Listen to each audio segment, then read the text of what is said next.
This is a really quick introduction to conic sections. Here is a cone. Section means to cut, like bisect, dissect, or secateurs. Okay, so we're going to cut the cone, conic sections, 4 different ways and see the 4 different conic sections that there are. Okay, you can cut the cone horizontally. And what that will do will produce a circle.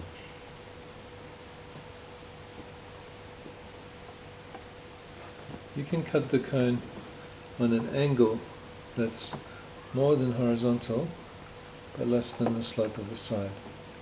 So if you cut on that angle, you will get an ellipse.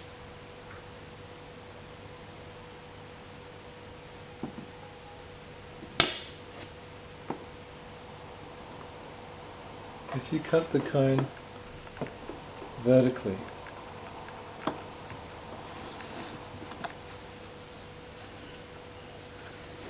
you will get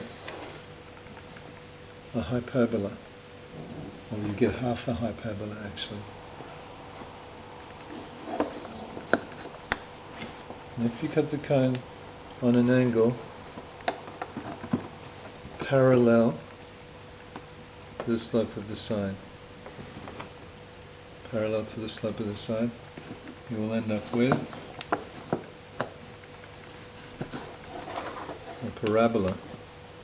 That's where the parabola, that's where the para comes from. Okay, parallel to the slope of the side, parabola. So they are the 4 conic sections.